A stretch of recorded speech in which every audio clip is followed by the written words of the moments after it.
கூட்டமை என்பர்களே வணக்கம். என்ன நல்லா இருக்கீங்களா? நிச்சயம் நல்லா இருப்பீங்க. நல்லதே நடக்கும். இன்னைக்கு பார்க்க போறது ஒரு முக்கியமான காணொலிங்க. கடக்கம்பட்டி சத்குரு. நினைக்க அவ்வளவு அற்புதங்கள்ங்க. ஐயாவோட மகத்துவங்களை சொல்லிட்டே இருக்கலாம். அந்த அளவு ஐயாவோட பெருமைகள் இன்னும் அளப்பரிய இருந்துட்டே இருக்கு.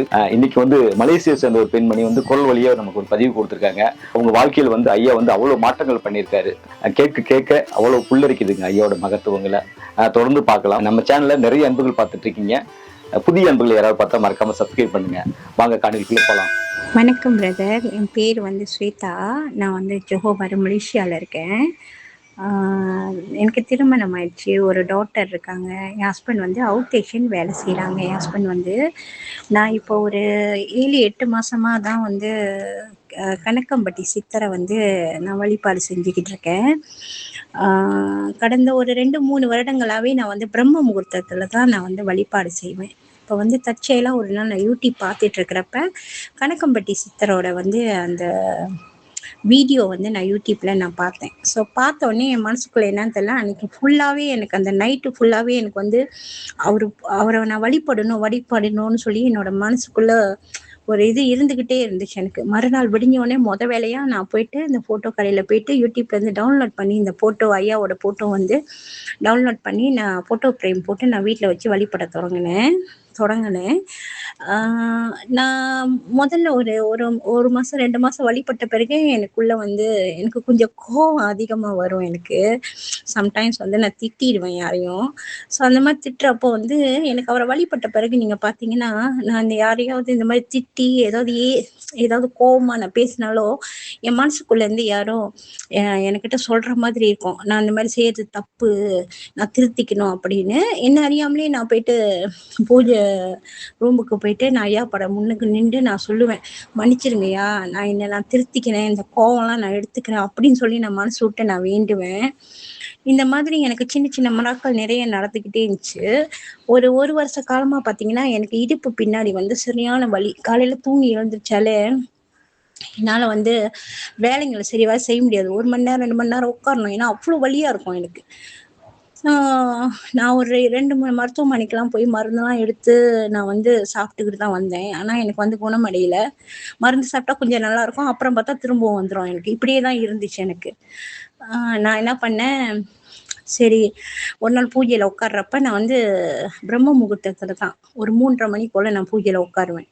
அந்த மாதிரி உட்கார்றப்ப ஒரு டம்ளரில் நான் தண்ணி வச்சு நான் ஐயாக்கிட்ட பிரார்த்தனை பண்ணேன்.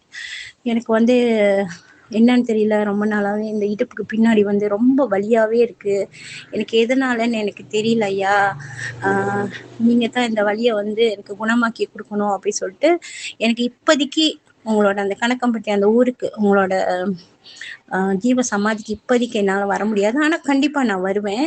இங்கே வச்சிருக்க இந்த தண்ணி நான் பிரம்ம தீர்த்தமாக நான் நினச்சி உங்களை வேண்டி ஐயாவோட நாமத்தை நான் சொல்லி 108 தடவை வேண்டி அந்த தண்ணியை நான் குடித்தேன்.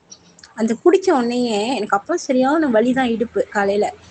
அப்போ குடித்த உடனேயே எனக்கு கொஞ்சம் டிஃப்ரெண்ட் தெரிஞ்ச மாதிரி இருந்துச்சு அந்த வலி. அப்புறம் டெய்லி நான் ஒரு 3-4 நாளைக்கு அதே மாதிரி நான் வேண்டி வைக்கவும் சுத்தமாக அந்த வலியே எனக்கு இல்லாமல் போச்சு.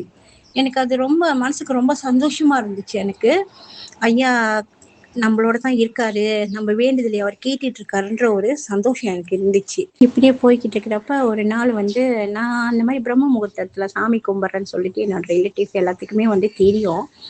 அப்போ மணி ஒரு 2:40 இருக்கும். என்னோட ரிலேட்டிவ்ல ஒருத்தவங்க கால் பண்ணியிருந்தாங்க. எனக்கு இந்த மாதிரி அவங்க மாமியா ரொம்ப முடியாம இருக்காங்க, டாக்டர் கைவிடுற நிலைமையில இருக்குது, அதனால சொந்தக்காரங்க எல்லாத்தையும் பார்க்க சொல்றாங்க அப்படின்னு சொல்லிட்டு அவங்க மருமக எனக்கு அழுதுகிட்டே விடிய காலம்பரை கால் பண்ணி என்கிட்ட சொன்னாங்க. அப்ப நான் சொன்னேன், அதையும் டாக்டரையும் மீறி ஒரு சக்தி இருக்குன்னா அது இறைவனோட சக்தி தான். நான் வணங்குற கடவுள் கைவிட மாட்டாரு. நான் அவர்கிட்ட நான் வேண்டுதலை நான் வைக்கிறேன், ஐயா கண்டிப்பா குணமாக்கி கொடுப்பாரு அப்படி சொல்லிட்டு அந்த அன்னைக்கு ஒரு 3 மணிக்கு மேல நான் பூஜையில உட்காந்தா ஒரு 1 ஹவர் ஆகும். அந்த மாதிரி நான் வேண்டுதல் ஐயா நாமத்தை சொல்லி நான் ரொம்ப வேண்டிக்கிட்டே இருந்தேன் அவங்களுக்காக, அது குணமடையணும் அவங்களுக்கு. அப்பா உங்களால நினைச்சா கண்டிப்பா முடியும், என்னோட வலியை குணமாக்கி கொடுத்தீங்க, அதே மாதிரி அவங்களோட இந்த நோயையும் நீங்க தீர்த்து கொடுக்கணும்ப்பா அப்படின்னு சொல்லிட்டு 1008 வாட்டி அந்த அன்னைக்கு வந்து 1008 வாட்டி ஐயாவோட அந்த நாமத்தை நான் சொல்லி சொல்லி வேண்டிக்கிட்டே இருந்தேன் நான். வேண்டிட்டு அப்புறம் அவங்க மருமகள்கிட்ட நான் சொன்னேன், கவலைப்படாத, தெய்வம் கடவுள் இருக்காரு, நீ அவரையும் நம்பு, நான் அவங்களுக்காக நான் வேண்டி இருக்கேன் அப்படின்னு சொல்லிட்டு நான் ஃபோன் கால் வச்சுட்டேன். அப்ப அந்த அன்னைக்கு நைட்டே வந்து அவங்க கால் பண்ணி அவங்க ரிலேட்டிவ் எல்லாருக்கிட்டையும் இன்ஃபார்ம் பண்ணிட்டாங்க, இந்த மாதிரி வந்து டாக்டர் வந்து பார்க்க சொல்லிட்டாங்க அப்படின்னு சொல்லிட்டு. மறுநாள் விடிஞ்சு விசிட்டிங் அவர் வந்து இருக்குதுல மீட் பண்றதுக்கு இந்த மாதிரி நோயாளிகள் எல்லாம். ஸோ அந்த டைம்ல வந்து அவங்க குடும்பமே எல்லாரும் வந்துட்டாங்க. வந்துட்டு அவங்க கிட்ட போய் பேசுறப்ப வந்து நர்ஸ் சொன்னாங்களாம், இன்னும் உள்ளுக்கு பூரில அந்த ரூம்குள்ள நர்ஸ் சொன்னாங்களாம், நீங்க போய் பேசுங்க அவங்க கூட அப்படின்னு. அப்ப இவங்களுக்கு வந்து கொஞ்சம் இதா இருந்துச்சாம். நேத்து தான் பேச்சு மூச்சு இல்லாம இருந்தாங்க, டாக்டர் வந்து யார் பார்க்கணுமோ பார்க்கணும்னு சொல்லிட்டாங்க, ஏன் இப்போ வந்து இப்படி சொல்றாங்க அப்படின்னு சொல்லிட்டு அவங்க இங்கிருந்து போனோடனே நார்மலா அவங்க வந்து எழுந்து உக்காந்து அவங்க மருமக கூட பேசினாங்களாம். அது அவங்களுக்கு வந்து ஏத்துக்கவே முடியல. ஒரு மிராக்கள் மாதிரி இருந்துச்சு. அவங்க என்கிட்ட சொன்னோனே நான் முதல்ல வந்து ரொம்ப சந்தோஷமானேன். இப்படி ஒரு மிராக்கள் ஐயா பண்றாரா அப்படி சொல்லிட்டு வேண்டி ஐயாக்கு நான் ரொம்ப நன்றி சொன்னேன். இந்த மாதிரி சின்ன சின்ன இதெல்லாம் ரொம்ப மிராக்கள் வந்து ஐயா வந்து என்னோட வாழ்க்கையில வந்து நடத்தி கொடுத்துருக்காரு.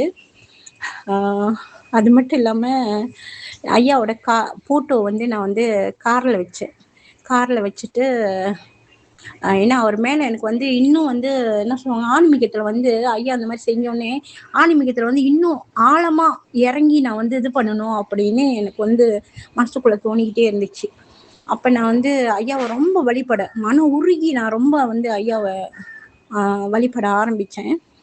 அப்ப ஐயாவோட போட்டோ வந்து என்னோட கார்ல நான் வந்து வச்சு மறுநாள் காலையில நான் ஒரு 5:30 மணிக்கு நான் கதவை திறந்து பாக்குறப்ப என்னோட கார்ல வந்து ஒரு வெட்டுக்கிளி. இது எனக்கு வந்து அதிசயமா இருந்துச்சு. ஏன்னா என் வீட்டுக்கிட்ட இந்த மாதிரிலாம் பார்க்கறது வந்து ரொம்ப அரிது. ஸோ வெட்டுக்கிளி இருந்துச்சு எனக்கு. அப்ப நான் வந்து ஏற்கனவே நான் வந்து யூடியூப்லலாம் நான் பார்த்துருக்கேன், ஐயா வந்து பட்டர்ஃப்ளை வெட்டுக்கிளி இதுல வருவாரு அப்படின்னு சொல்லிட்டு.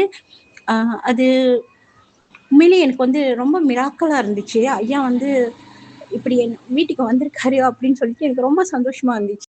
அப்ப நான் ஐயாவை வந்து வேண்டினேன், ஐயா நீங்க தான் இதுன்னு எனக்கு தெரியுது, என் உள் மனசு சொல்லுது, ரொம்ப நன்றி ஐயா, நீங்க எப்போதுமே எனக்கு வந்து துணையா இருக்கணும் அப்படின்னு சொல்லிட்டு. ஸோ வந்து பௌர்ணமி அமாவாசையில வந்து கொஞ்சம் இன்னும் சிறப்பா நான் வந்து ஐயா நார்மலாவே சிறப்பாக தான் நான் வழிபடுவேன். பிரம்ம முகூர்த்தத்துல அந்த அன்னைக்கு வந்து ரொம்ப சிறப்பாகவே நான் செய்வேன். அமாவாசை பௌர்ணமிக்கு வந்து அந்த மாதிரி அந்த அன்னைக்கு பூக்கள்லாம் அலங்காரம்லாம் செஞ்சு நான் வந்து வழிபாட்டு செஞ்சுக்கிட்டு இருக்கிறப்ப வந்து எப்போதுமே நான் வந்து அது மாதிரி செஞ்சு முடிச்சுட்டேன்னா பூஜையெல்லாம் அந்த போட்டோ எடுத்து நான் வந்து என் ஹஸ்பண்டுக்கு அனுப்புவேன். ஏன்னா என் ஹஸ்பண்ட் வந்து அவுட் ஸ்டேஷன்ல வேலை செய்கிறாங்க. நான் இருக்கிறது வந்து ஜொஹோபாரு, என் ஹஸ்பண்ட் இருக்கிறது வந்து கோலாலம்பூர். ஸோ ஒரு 300 கிலோமீட்டருக்கு அங்கிட்டு வந்து ஹஸ்பண்ட் வேலை செய்கிறாங்க. அப்போ நான் எப்போதுமே இந்த மாதிரி சாமி கும்பிட்டு முடிஞ்ச உடனே அதை நான் வீடியோவோ இல்லை ஃபோட்டோவோ எடுத்து என் ஹஸ்பண்டுக்கு அனுப்பி, நான் சாமி கும்பிட்டேங்க, நீங்களும் கையெடுத்து கும்பிட்டுக்குங்க, சாமி கும்பிட்டுக்குங்க அப்படின்னு சொல்லி அனுப்புகிற பழக்கம் எனக்கு இருக்கு.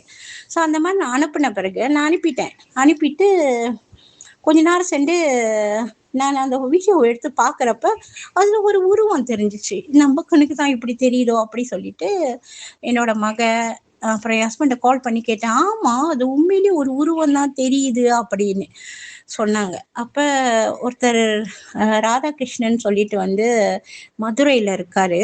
அவர் வந்து ஐயா கூட வந்து 20 வருஷமா ஐயாவோட கணக்கம்படி சித்தரோட சேவகனா அவர் வந்து இருந்திருக்காரு. அப்ப அவருக்கு நான் அந்த போட்டோ அனுப்பி நான் அவர்கிட்ட கேட்டேன்.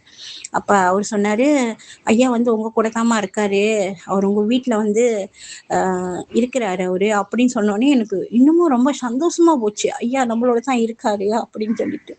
என்ன எனக்கு ஒரு சிறு வருத்தம்னு சொன்னா, ஒரு 5 வருஷத்துக்கு முன்னே எங்க அப்பாவும் மூச்சு விட முடியாம வந்து இறந்துட்டாங்க. அப்பா வந்து இந்த 5 வருஷத்துக்கு முன்னே நான் ஐயாவை பார்த்திருந்தேன்னா எங்க அப்பாவையும் நான் காப்பாத்திருக்கலாமே அப்படின்ற ஒரு சின்ன மனசு கஷ்டம் தான் எனக்கு.